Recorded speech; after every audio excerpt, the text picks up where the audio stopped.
ning ginotang Jesucristo. Kapurihan keko o Kristo.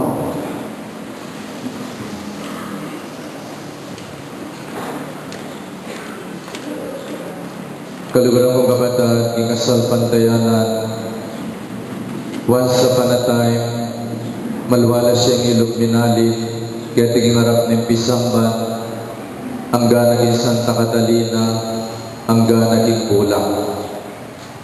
Once upon a time, dahala rin Mami P, king ilog minalit, agit mo na rin dahala babay, mamantukan lang batya, o kaya naman balutan, asapak, amarin at timalan, daladano aking ilog. Ibabad do aking sabon, pamalupal man do kareng bato, at ikulada lang pati ngapon. Nung nugarin kaya rin yung pamagpula, makabigla, manamuti imalan, ingaslag na ni Aldo. My dear brothers and sisters, bayo ya pamimbento yung tayo, asasabing nabiyag na ng tayo ang bisa ng araw. Nabiyag na ni Jesus ang bisa ng araw. Dahil ngayon Aldo iti, pagmasusyan tayo, ingkayang transfiguration, ingkayang pamagbayong aske, nung lugar ng imalana, maging maputi ang maputing busilak, kasing sala na ning Aldo. Sinlagya lupa at maging maputing maputiya ing kayang imalan.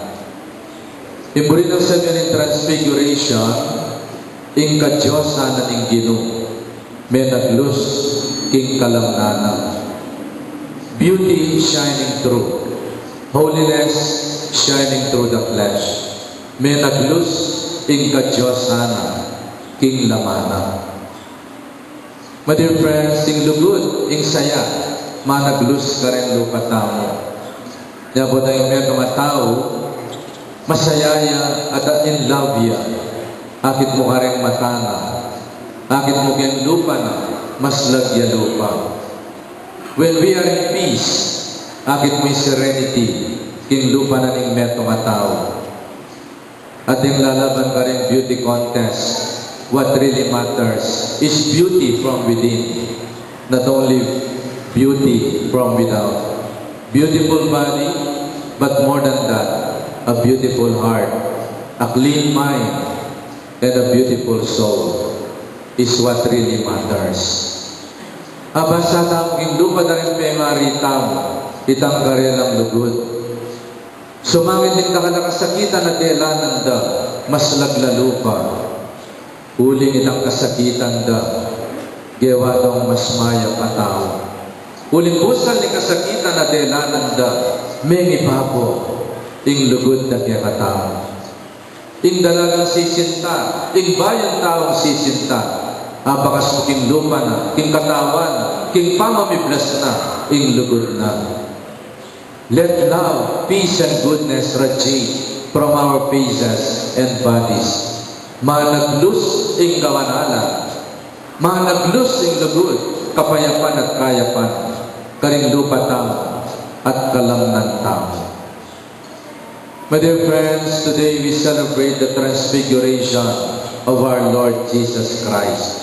An invitation for all of us. Magbayo tamong aske, magbayo tamong lupa, magbayo tamong puso at kaisipan, bansod lang tamo, king lugod ning Diyos. How do we shine through? Bakit yung aliwa kaya katamo, ela pamigbayo aske? Bakit yung aliwa kaya katamong gangini? Ela transform, king karelang pamibiyebye at pamanyimba. We have not been transformed yet because we have not prayed enough. Uy, tayo meron ang sikreto ng pamagbayo. We have not been transformed and transfigured yet because we have not prayed much. Balo yung pamanalangin, makapagbayo yung aske. At yung pamagbayo yung aske na ng ginumay kanapya, kabang manalangin niya. Sinlag yung lupa at maging pusilak ing imalana. let us soak ourselves in prayer.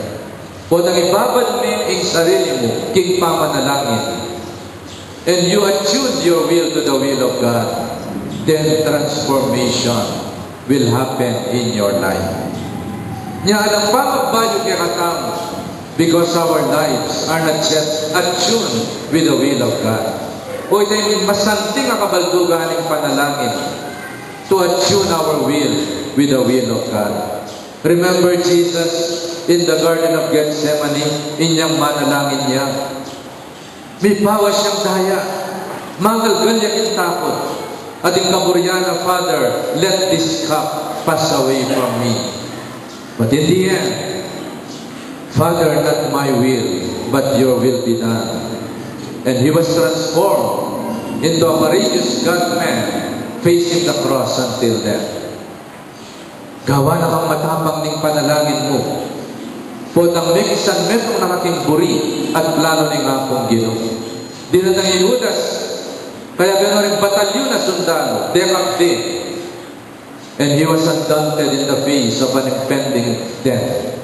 Maging matapang iyong Ginoo. Migbayo yalo, tinggap na yung kaburyaning Diyos.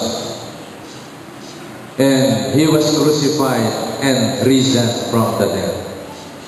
There will be no resurrection without crucifixion. Pero yung Ginoo, tinggap na yung kanyang crucifixion through prayer. Sana manalangin tamo. Kung ang adintang problema, ibabad ka lang ang sarili tamo. King panalangin, harapaning Santisimo, harapaning akong Ginoo, so that when we soak ourselves in prayer, we attune ourselves with the will of God. Bayo ka manalangin makasimangot ka lupa, kay ba't mong may nalangin maslag ka lupa, huling tinggap mo yung kaburyaning Diyos, mayan ka panamdaman, at harapan mo, yung nanamangha mo, at aralanan ng tiyan mo. My dear brothers and sisters, we have not been transformed enough because we have not yet suffered so much. May kabagyan makapagbayong mo naman king tao, ilapin din kayang kasakitan na daralanan. Sufferings can make you a better person or can make you a bitter person. Dahil na tao, kung ang dinalan ng kasakitan, they come out of their problems and crises triumphant and victorious. But there are many people, when they suffer and encounter problems, until now, makasimangot na, makakulurot na lupa, malayo ang tingin, wala naman tinitingnan, at bala mo pa nilang may akmul, taklang manok. Because they have not yet graduated from their pain and suffering. Suffering can transform us into a better person. Kung ang di na ng kasakitan, sana maging hamon niya kaya ka, bang pututan mo isang lang bisyo, at ibayo ni pulayin ni piya. Bilang ang maobra problema maragulita, magmalon ka, kaya pangalaw mo obra. Sana pututan mo kaning yung bisyo mo, huling alala kang panggastos. May ka-problema ka, unemployment, alala kang masyadong cash flow, tuknangan mo na yung sigarilyo, tuknangan mo na yung luho, tuknangan mo na yung bisyo mo, then there will be changes in your life. Tandaan nyo niyang minunang panong na nakabibig ang ilugtang. Kabibig makabuka ka lalang Mindanao, podang kaya may dinan ng balas. At podang may pakatsing balas, king lamaning kabibi masakit siya. Alayang paralan para isukan naning gawa ning kabibi. Ibalot na king sapot ning kanyang luwa. And before you realize it, itang balas, ang magsilbing sakit king lamaning kabibi, will turn into a beautiful pearl. A pearl of beauty, a pearl of great price. Then kasakitan na daralanan tamo sa nagawan takatamong perlas. May our sufferings upgrade our faith. May our sufferings appreciate, elevate us into a higher level of human and Christian living. That's the way it should be. Nga mo lang may-graduate na ang kasakitan mo, you shine through. Then matong may kapag-aral na karing-karing anak da, kikislap na matakin tula. Uling ikit daw may-graduate din anak da, ikit da na masali sa kabilyan. O ito'y karelang victory. O ito'y karelang tula.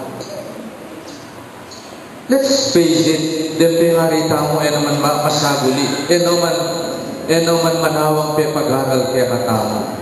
Di nalanda naman kapag subukan din pingarita mo. Teguyod na katamo, sumangit din kasakita ng biyen.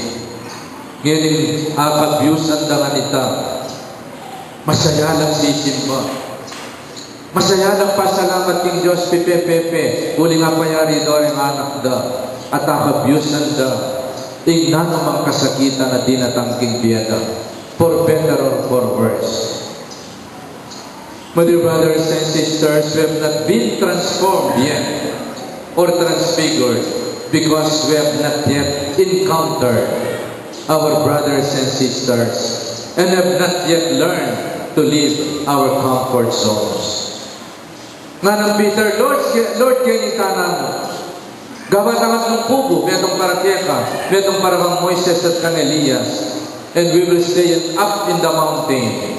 Ken bundok ning Tabor, bundok ning Pamagbayamaske, bundok ning Ligaya. Pero nga na ning Gino, let's go down the mountain. Buri ng Pedro, manatili na ramo bago aning bundok. At sulagat ang honeymoon stage. Ligaya. Pero tikino ning Gino king lalang ning bundok. Uling king lalang ning bundok, king patag, at sukarin ning labanan. King lalang ning bundok nung lugar na rin nakalataw. That is where our faith will be tested. It is our encounter with our brothers and sisters that our faith will be tested. Karinya masubog yung kasalpantayanan mo. Huwag na nga kaya biya mo rin kalumamang tao. Huwag ang dinami mo laking biya mo. Huwag ang pigmalasakitan mo lang. Bali po last week, mintala gathering 450 students of Holy Angel University. Mika Christian Living Education Immersion da. Karen pakakalulong pamilya, karen Buddha mas sa baryo tamo. Karen dati baryo tamo. Karen kalulo, pintalan dala. A day with poor people, with poor families, 90 families in our barrios. Mika immersion na rin Holy Angel students, 450 of them. They were distributed. Bamaranasan da what it means to live in a poverty level or below poverty level kind of life. Mika immersion na ka rin pakakalunong pamilya. Miglinis lang bali. Dinilo do rin matuwang po rin anak. Migluto lang. And in the end, dinilan daw kang pabakal. Grocery, sampung pera. Then yung pamilyang binisita da. Mig-Bible study na ka rin family nga rin. May this experience of these students be a transforming experience from them. Ilang manawa pa may biye-biye. Ilang ating bakala 500 a day. Ilang ating mga santing ay malan, mga santing abali, manyaman na pamangan, kikaren encounter with the poor. Sana realize na what it means to be human, to live with the poor. O ito yung patutuo ng kasalpantayan ng tao. Wadang balong may kilalangan at pakibatan ng pamangailangan ng kalumang tao. Kaya muna magbabat kasing panalangin and experience ecstasy.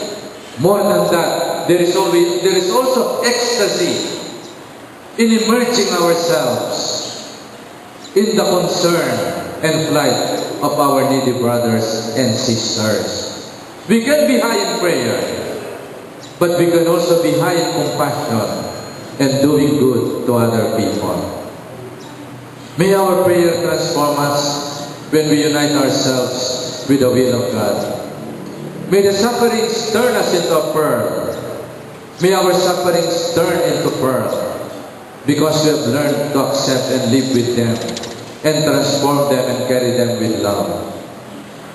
And may our involvement and concern and compassion activity with other people transform our lives and make us into a better person.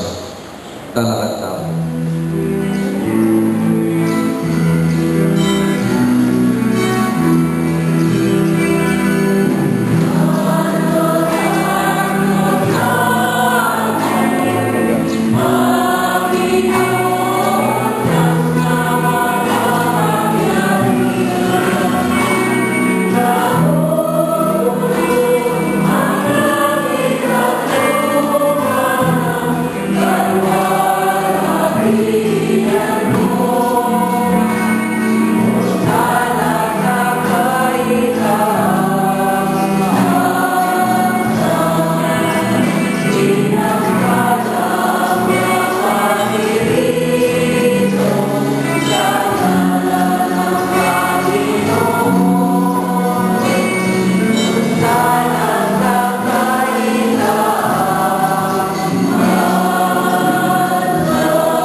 Karaping panalaw ginuligan manibataning sablang kabanalan, kulinita pagparalan kami, pabanalan mo sana detingayin, iupaya ng Espiritu mo, bang paragya kami, malyari ng katawan at daya, ning ginoming Yesu Kristo.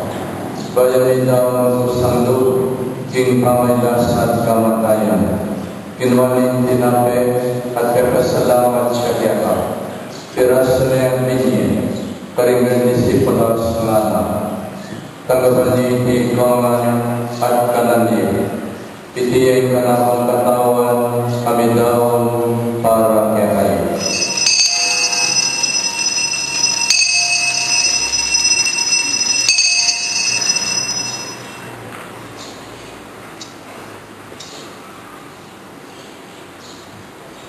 Makanya mo naman kaibat ng apunan kinuhaning kalis.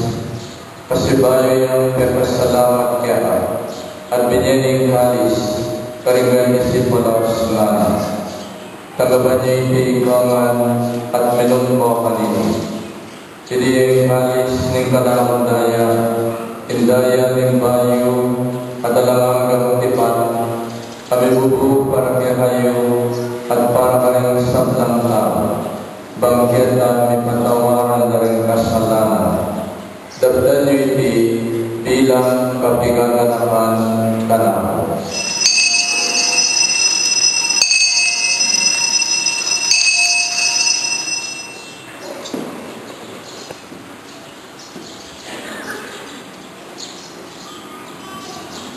Ipasyag tayo ng misteryo ng kasalpantayaan.